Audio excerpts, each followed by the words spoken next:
Hello, hello, hello, and welcome to this month's amazing lineup on the Her Version Impact panel.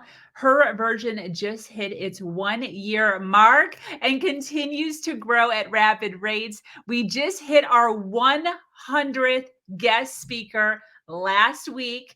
We have over 450 YouTube videos, over 90 audio podcasts, over 400 members in our Facebook group. Be sure to join us, and drum roll. We just launched our first and definitely not our last podcast marathon. For the first time ever in history, we have had 12 hours straight of females only speaking on our platform. We promise to continue to grow and expand and provide you with beneficial information to help you in your everyday life. I am thrilled to have a female panel filled this month as we speak about depression and anxiety, something so many women and men are dealing with, especially right now. The conversation around this topic will be broad and will guarantee to educate you on so many areas of your life. Join us as we dive deep into our personal journeys and what we have created for ourselves in order to better our lives. There will be live Q&A for those of you that are already jumping on live for the next 2 hours. So get your questions in the comments. For those of you that don't know me, I am your host, Sabrina Victoria. If you are new to this podcast, make sure you follow, like, subscribe, and share. Let's jump right in.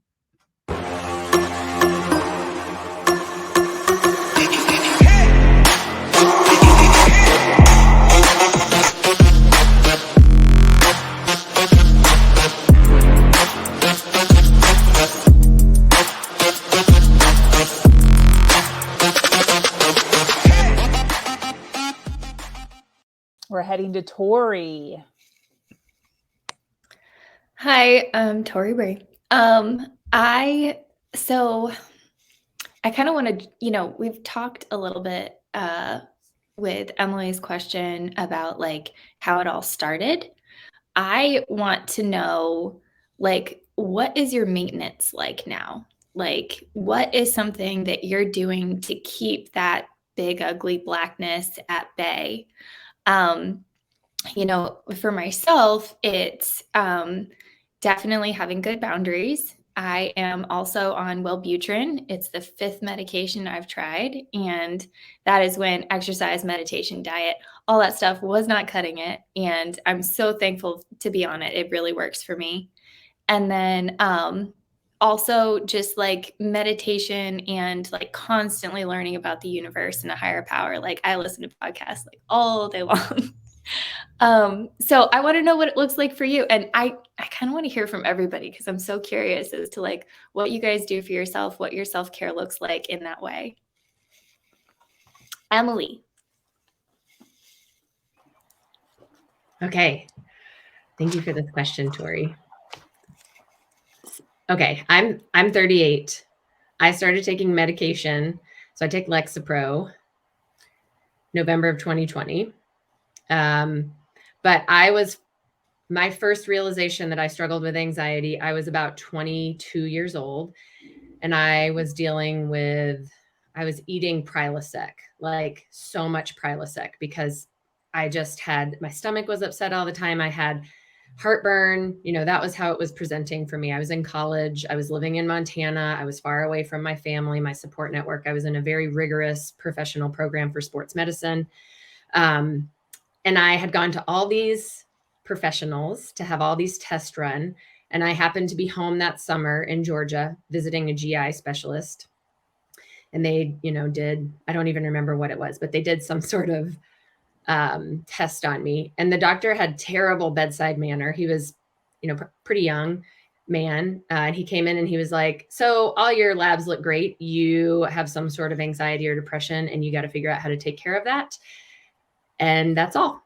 And at 22 years old, I was furious. I was hurt. And I thought, I'm absolutely not dealing with anxiety or depression.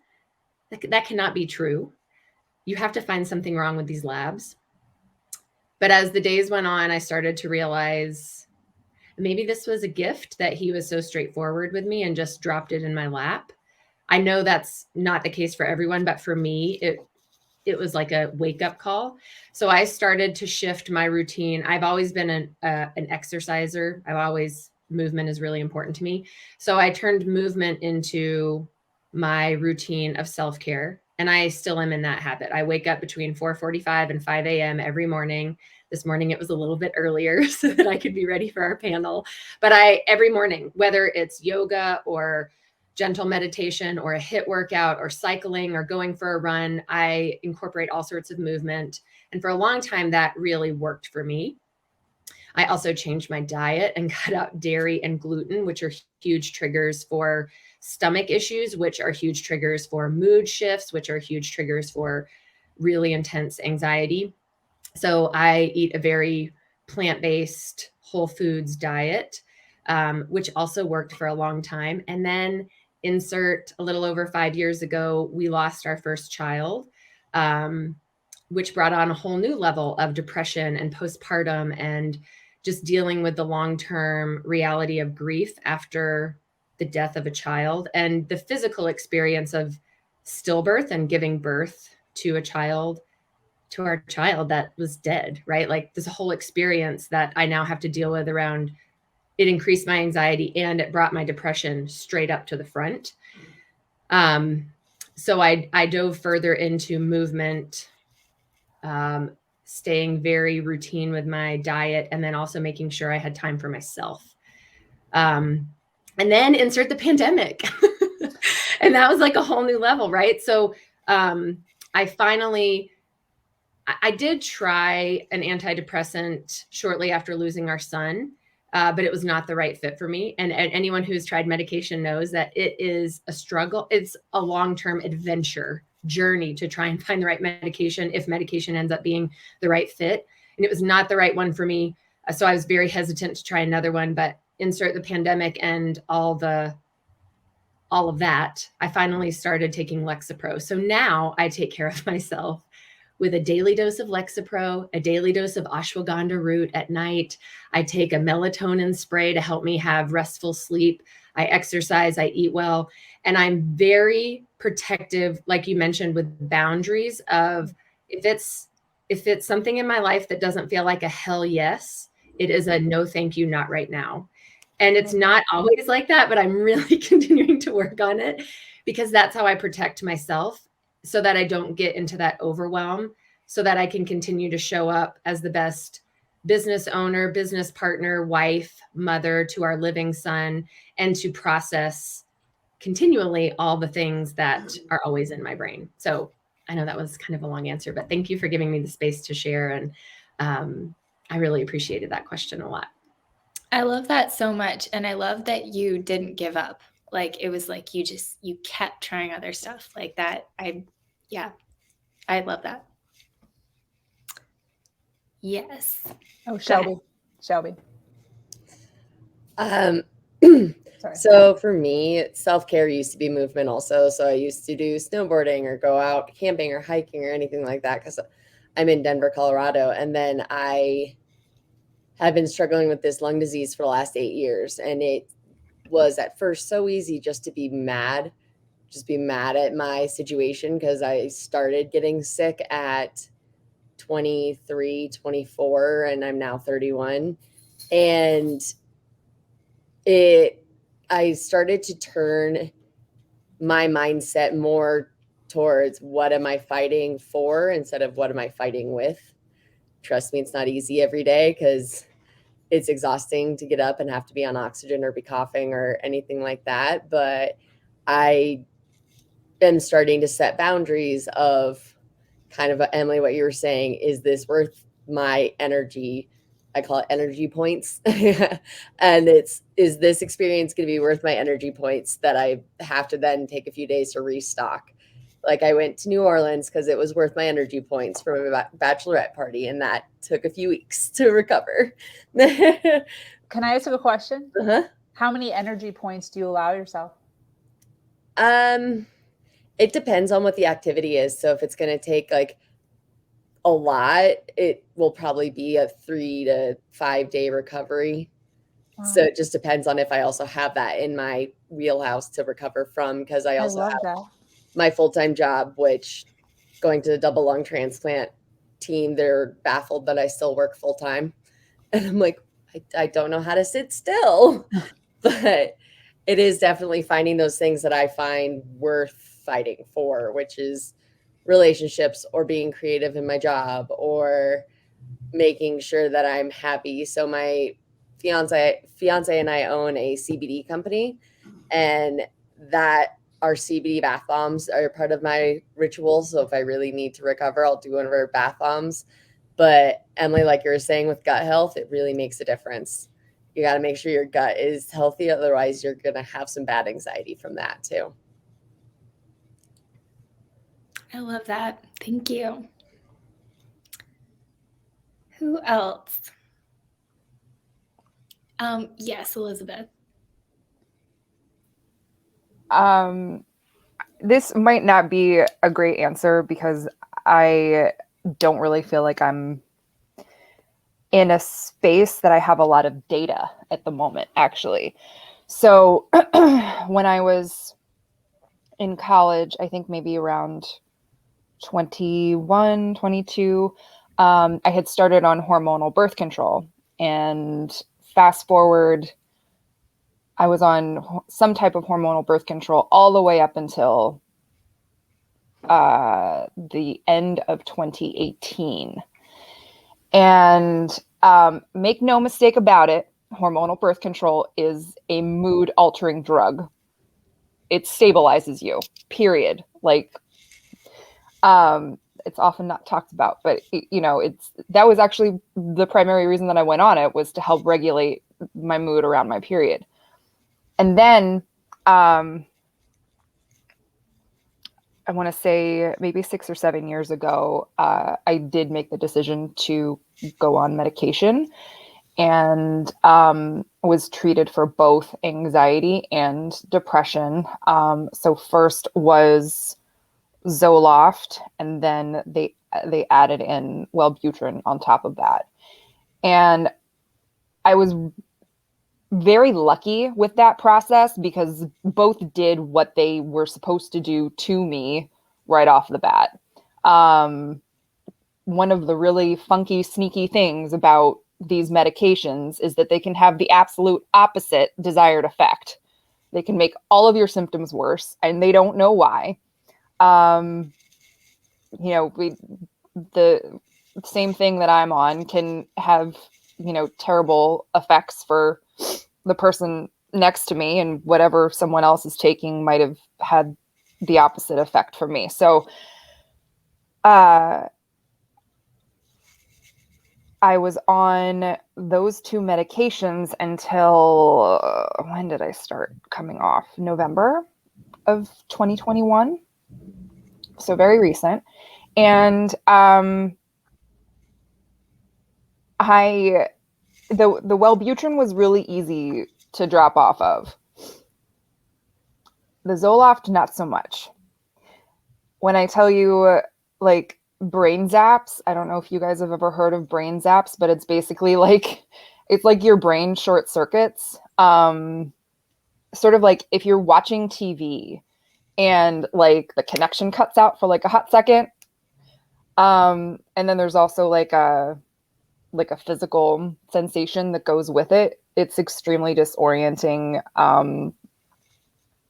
And it was pretty miserable. I was also at that point just recently diagnosed with ADHD, as I mentioned, and so they had added in the Adderall, and I think the Adderall was actually staving off the brain zaps because the brain zaps were really bad at night.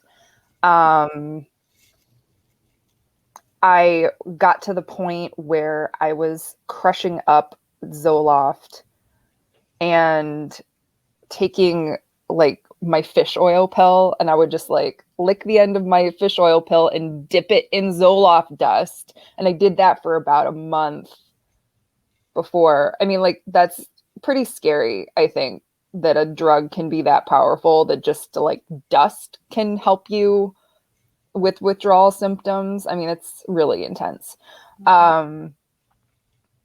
fast forward to now, I am 100% pharmaceutical free for the first time in my adult life. So that's been an adventure. Coming off of the meds, there was some discussion about whether or not I might have PMDD, premenstrual dysphoria disorder, because around my period, I was very seriously suicidal for days. And my last couple cycles, I'm pleased to report that if I wasn't tracking my period, I wouldn't necessarily know that it was coming. So I don't know, like, I feel really good and I feel really happy for the first time in my life. And then my mother dies 2 weeks ago. So it's like, what the fuck? I've got so many tools now that I didn't have before. Always training myself to like look for the things in a situation that I am thankful for. Maybe something didn't go the way that you wanted, but maybe it went the way, like in a way that was preferable. So yeah, I don't have a lot of data. I mean, yes, the diet is hugely important.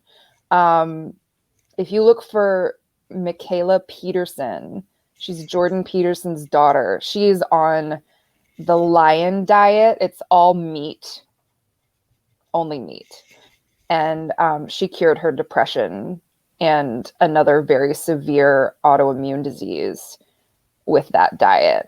So she's like med free and all of that. So yeah, diet is hugely important. And I have to be careful with exercise because I tend to fall into the trap of using exercise as punishment.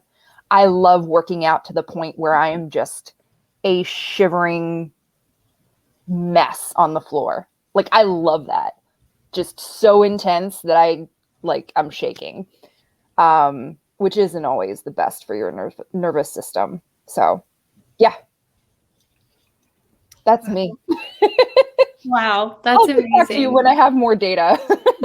Yeah, and I want to hear, like, that's yeah, I love that, because like with the birth control, like you said, you didn't get a chance to sample adulthood medication free. Like, wow. Miss Renee, yes. Okay. So in terms of self-care, I wanted to touch on something that Elizabeth shared.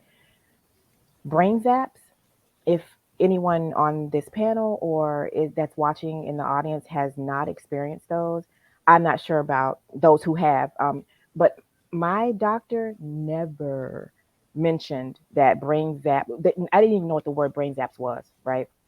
So I'm starting that way to say, in the event that you are taking some kind of antidepressant, it's really important to read the pamphlet. I know those pamphlets have tiny print and there are many, many, many, many pages, but there's so much that doctors either don't know to tell you or just won't tell you. Because I know in my case, my doctors were saying, you should plan to be on this for the rest of your life. And it just never occurred to them that maybe I wasn't going to be, and I was going to need a plan for discontinuation. Wow. And, doctors will tell you that, no, you shouldn't just stop cold turkey. However, sometimes you do it on mistake. So for example, for me with the brain zaps, I had gone on like a 3-day vacation and I forgot my medication. And I thought, well, I'll be okay. I've been on it for a couple of years. No big deal. It'll be in my system. 2 days in, and I felt like I had the flu. And the brain zap things were happening, but I didn't know what they were. So I honestly thought that I literally was short circuiting. I thought that I was probably dying, right? So those are just, I just wanted to piggyback on what Elizabeth was sharing, just in case people think, oh, that's a rare side effect, because they'll tell you it's a rare side effect. No, it's not. No, it's not. There's actually whole communities out there that talk about discontinuation side effects and what folks don't tell you. So I'm sorry, I had to throw that out there because I think it's important for people to understand that while these medications can be amazing and actually life-saving, for me they were, but when I was ready to be done, nobody was helping me get off of them. And so, like, for example, like I said, I mistakenly did the cold turkey thing once, and then when I came back and resumed the medication. But then when I decided that I didn't want to be on the meds anymore, with what I was on, which was Effexor, there was only so low a dose they could take me because it's a capsule that's filled with stuff. And at some point, you just gotta you gotta stop. And it was, I mean, I was sick, absolutely sick. So I just want to share that. In terms of daily maintenance or regular maintenance, I'm very vocal with, well, first of all, I have a really understanding husband, right? He's just naturally, how can I serve you today? He's an amazing man. And I have never, ever felt like I couldn't share with him what I was going through. Whereas with other people, even though I'm able to talk about my struggles, I still have this element of kind of embarrassment or like, oh, okay, what are they going to think? Are they going to think, oh, she really is crazy, right? That's not how it is with Tom. Tom is, he's really able to hear me and see me. So I'm vocal with him and saying, today isn't feeling like a really good day. Can you help me figure out how to get out of this funk? Or can you help me because I'm feeling seriously anxious today and I'm trying to avoid a panic attack? Can you just help me figure out, like, and he'll walk me through, like, what happened before you started feeling this way? What do you need to cut out today so that you don't go over to the dark side, right? So that's something I've gotten good at, in terms of just being able to be open and say, hey, I'm not okay today. Um, Something else that I do, so I've had many years of mental health therapy, and I feel like, and I felt like I came to a point where I had kind of dug up all the stuff from my past that was going to get dug up. I feel like therapy is amazing for doing that. Not so much, at least not the people that I had, not so much with talking about, well, how do I plan for this amazing future? So what I've now done, I have a life transformation coach. By the way, her name is Laura Walker. She's amazing. I just wanted to plug her. Um, and so I have weekly sessions with her, and I also know I can check in with her anytime I need to, because at this point, I am so focused on how can I be the best version of me that I can be, because I know that my purpose on earth is to help other people be their best selves. So I need to be at the top all the time. I need to be at the top of my game. And I don't feel pressured to do that. I feel like excited to do that, right? So I try really hard to make sure that I am surrounding myself with people who are also striving for greatness. That has meant, honestly, that I have had to say goodbye to some folks, not because they're not valuable people, but because they were not going to be able to be supportive of me moving on to who I need to be. And I can't allow, I'm good at dragging myself down. I don't need help in that area. Right. So I just make sure that I surround myself to the greatest extent possible with people who are interested in getting better, doing better, striving for higher. I love that. That's amazing. And just about the medication thing that you mentioned, this Wellbutrin is my fifth one, and I tried Lexapro, which I'm so glad, Emily, that works really well for you. But I wasn't even on it a full month because my panic attacks were so bad. Like it just was not the right fit for me. And another reason why I love Wellbutrin is because it is short lasting. So you don't experience that, SSRI withdrawal when you try to get off of it. So I think Elizabeth mentioned that too, where it's like, it's not, it wasn't an issue to get off of.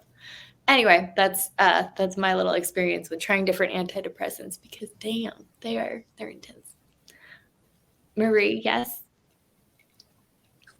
I started out with Lexapro, and then I got on Wellbutrin with the Lexapro, and then I got on Xanax for a short period of time. I was having major panic attacks. I thought the neighbors were listening in on me. That was the most intense that it ever got. I was living by myself. My ex-husband was in the military. He was over in Iraq. So it was very much an alone time, as well as the pressure of taking away all of that stuff. But I got off the Lexapro. I went straight Wellbutrin. I did not take the Xanax very long. I didn't like the way it made me feel at all. And then I was on the Wellbutrin for a while, and I lost my health insurance with my ex-husband and I getting divorced. And I decided that it was time to stop the medication because I couldn't afford it anyways. So I started looking at different options as far as, natural healing. And that's how I ended up with Reiki. So I do like daily body scans to find out specifically where that emotion is stuck. And I try to do sessions on myself to try and release them, or at least just allowing it to be what it is. So I've definitely gotten to that point where I've just allowed myself to feel these things, and to know that I can comfort myself a little bit, and know that it's okay and that I'm gonna be okay. That's just my personal opinion. That's not necessarily something that's going to work for anyone else. So definitely keep looking for different modalities or techniques that work for you. Don't give up. It's definitely a through medication, through talking to doctors, through, talking to people. Just don't give up. Just keep looking, because there is something out there for everyone. And I love what you said about like accepting whatever that is. Because that was actually my story with my anxiety. Like, Wellbutrin does not touch my anxiety, but it cures my depression. And with depression cured, I love my anxiety. It's like part of my personality. It's like, I don't know, it like revs me up. And it's like, it totally changed my perspective on that. Instead of like, oh no, I can't feel anxious, that's not good. It was like, no, I'm an anxious person. Like, this is part of me. And so yeah, embracing that is really amazing. Sabrina. So mine's kind of a statement and a question to everyone. So I've never been on medication. I've never taken anything. And that could be good, that could be bad, I don't know. When I first got on here and I told my story about rolling my eyes to people who have talked about anxiety or depression in the past, I was undiagnosed anxiety and depression, single mom, no money, always feeling like I'm going to, die, commit suicide, then entering into a narcissistic relationship for 13 years where every single day I'm told that I'm an idiot and I'm stupid and I don't know anything. So, panic attacks so bad that I'm on the floor, like bawling my eyes out, just complete despair. And at the same time, rolling my eyes at people who talk about anxiety and depression. So it's kind of interesting looking back now, realizing that it was almost a thought inside of me of, oh, you have it bad, girl, you should take a step into my life. It was kind of one of those things, like, if I can do it, you better straighten up. You can do it too. And I think it was just coming from a point of just absolute sadness. And it's nothing that I would say out loud. It's stuff that I would say internally. But to get to Tori and answer her question first, before I ask my question and insert right in front of Renee here, I say no a lot. So one of the things that I do for my self-care to make sure that I don't get overwhelmed or feel those anxious feelings is I have no problem saying no. And I say no to silly things. So my fiance and I are leaving to go on an errand, and we always fill up our water bottles before we leave. And he'll ask me, hey, can you fill up my water bottle? And sometimes I will say no. Similar to what Shelby said, you have a certain amount of points. So in my mind, sometimes it just doesn't, it feels like I'm being taken advantage of. I cleaned today. I cooked today. I did 2 loads of laundry today. I am no longer doing things today. So it's really checking in with myself and really acknowledging how many points, I guess, which I thought was so brilliant of Shelby to give us as a way of keeping track of where our threshold is in what we're capable of doing. And me being, having codependent tendencies, empathic tendencies, I sometimes go above and beyond for all the people in my life to the point of having nothing left for myself.